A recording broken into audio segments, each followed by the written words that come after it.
everyone! Today we're going to be going over how I made this front knot ear warmer headband using this Lily of the Valley stitch. For this tutorial I was using this Pound of Love skein in olive by Lion Brands yarn, as well as a 5.5mm crochet hook and a darning needle. We're going to get started with a slip stitch, which you can do as always, however is easiest for you to do. And then for the Lily of the Valley stitch, you want to make sure that your chain is a number that is divisible by 4. So we want to chain in multiples of 4. I'm going to do 92 chains, which does seem like a lot, but I'm going to be working from the long way up. But if you want to work in the opposite way, you just want to make sure that you'd have a chain that is in multiples of 4. And then you would just have to do more rows in order to get the desired length. And as always, a chain is you have the loop that is on your hook, and then you're just going to take the yarn and pull it through that loop.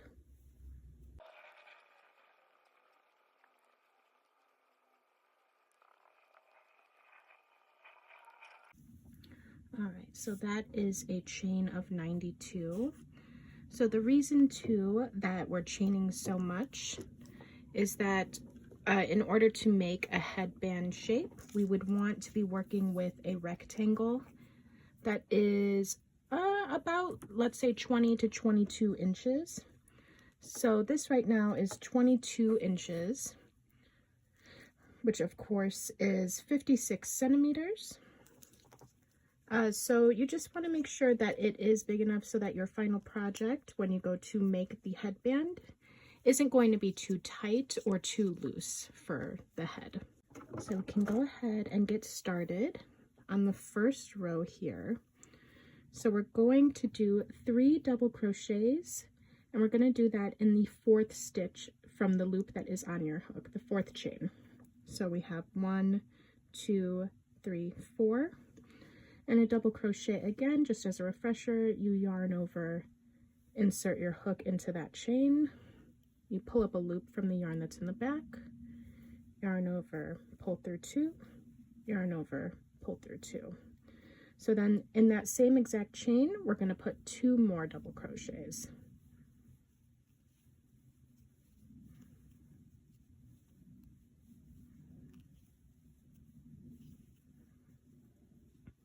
So once we do that, we're going to once again count 4 chains from the one that we just worked into. And we're going to put 3 double crochets again into that 4th chain.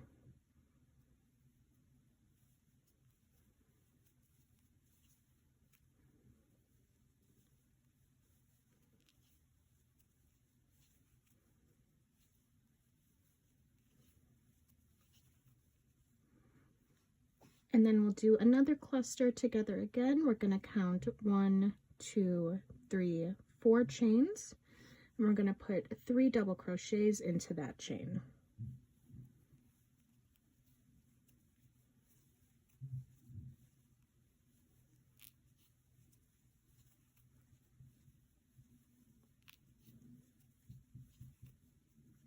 So we're just going to continue that until we get near the end of our chain here.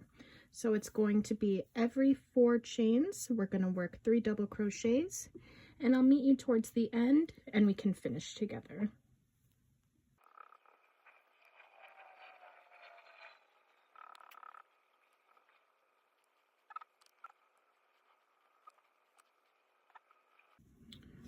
All right, so we're near the end of our chain here. So I'm going to count 4, 1, 2, 3, 4. I'm going to work 3 double crochets into that chain.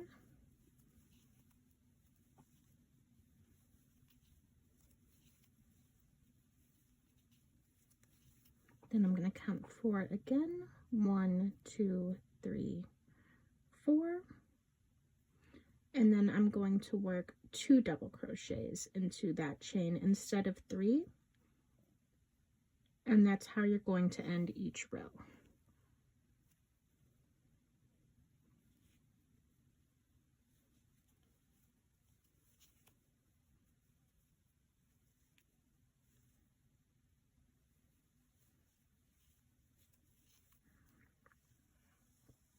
So you can see, looking back at the first round, at the first row, you have what looks like a cluster of 3 with the space in between, and that's what you want to see moving on to the second. So to move on to the second row, we're going to chain 2, and then we're going to turn our work. So to start the second round, we're going to start by putting 1 double crochet into this space here.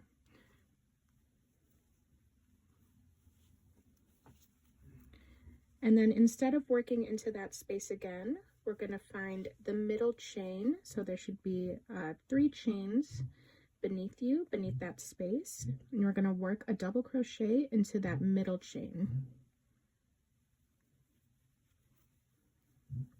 So we're going to yarn over, we're going to go down into the chain.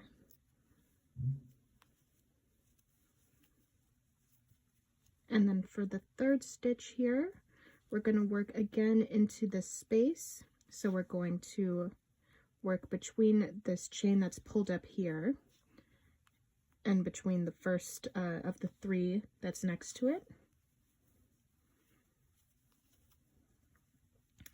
And then we're going to skip the cluster of 3 that is beneath us, and we're going to do the same into each of the spaces until we get to the end of the row again. So we're going to put 1 into the space, 1 into the middle chain of the chain 3 beneath the space, and 1 more into that space that's going to be next to the chain that's been pulled up. And we're just going to continue that until we get to the end, and I'll meet you there once more.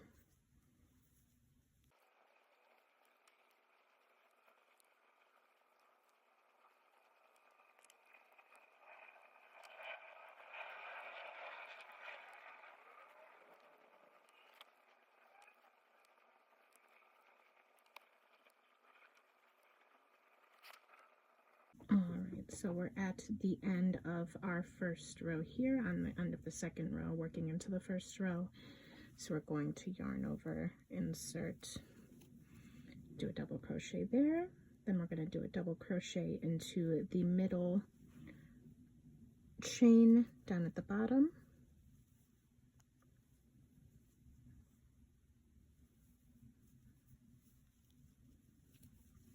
And then we're going to do a double crochet again into that space. So then to finish round 2, we're going to find the chain 2 that we did to turn our work. We're going to work 2 double crochets into this space here.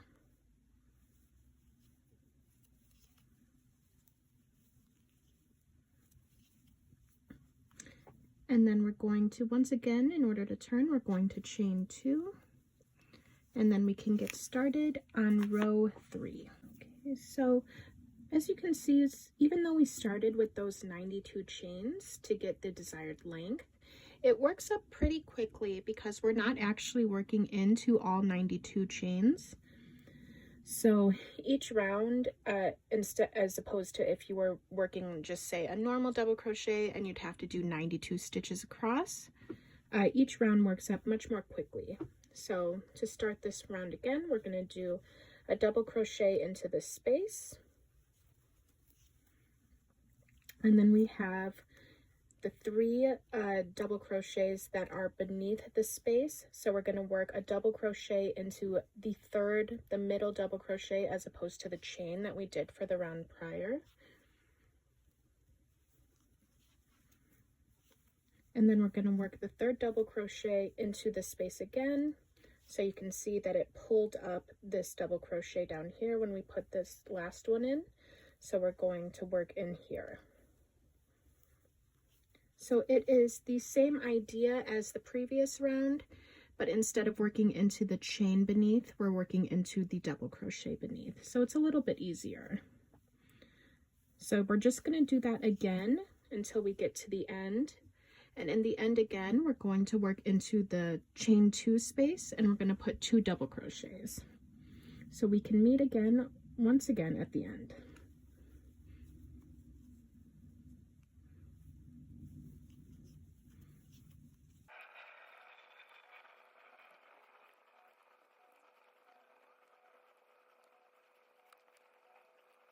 So we're in our last cluster here before we work the last 2 double crochets in the end. So we're going to do that together. Double crochet into the space beneath, double crochet into the middle double crochet from the first row, and then double crochet again into the space. And then we're going to work 2 double crochets again into this space here at the end.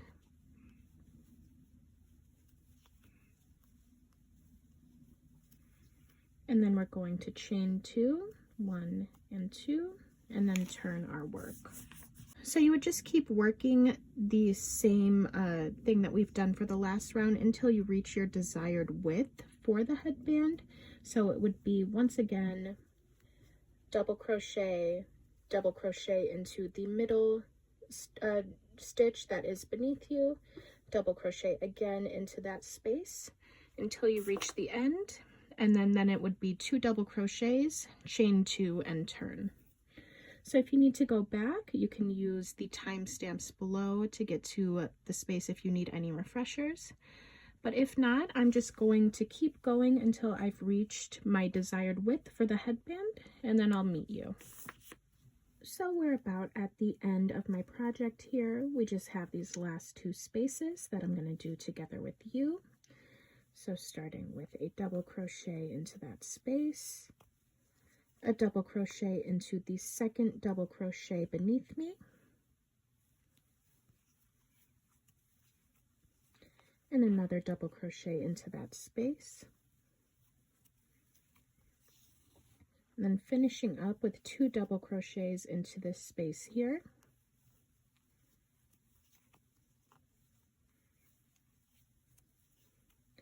and then what I'm going to do is I'm going to chain 1.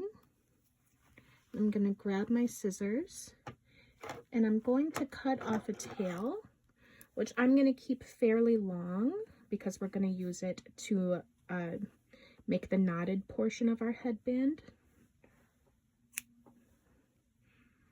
So then I'm just going to pull my hook up here, pull tight, and I want this to be extra secure, so I'm also actually just going to knot it here.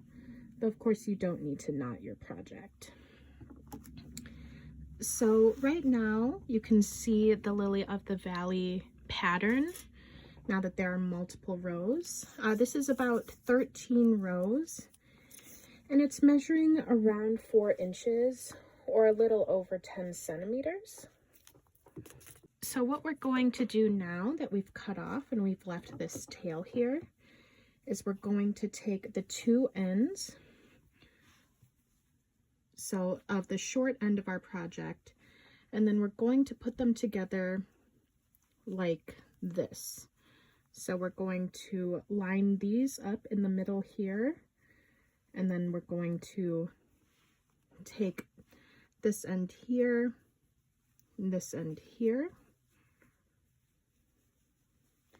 and then we're going to go ahead, we're going to grab a darning needle in order to sew these together. So we have the 2 like this, they're folded over, and then we're just going to insert them into each other like that. Then you're going to grab your long tail, you're going to insert it into your needle,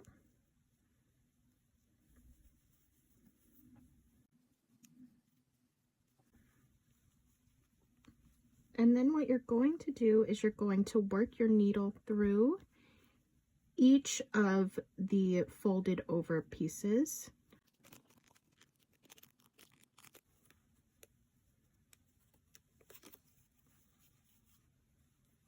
And you're going to keep going back and forth through all of these pieces until it is secure.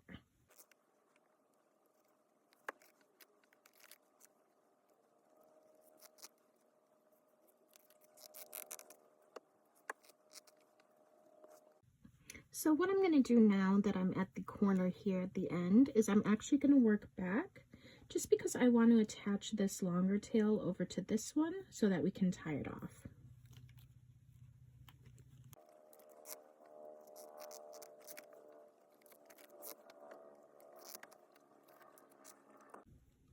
So now that these two tails are together, and this is of course the excess yarn from when we did our slip knot, I'm just going to tie them together just because I want this to be really secure.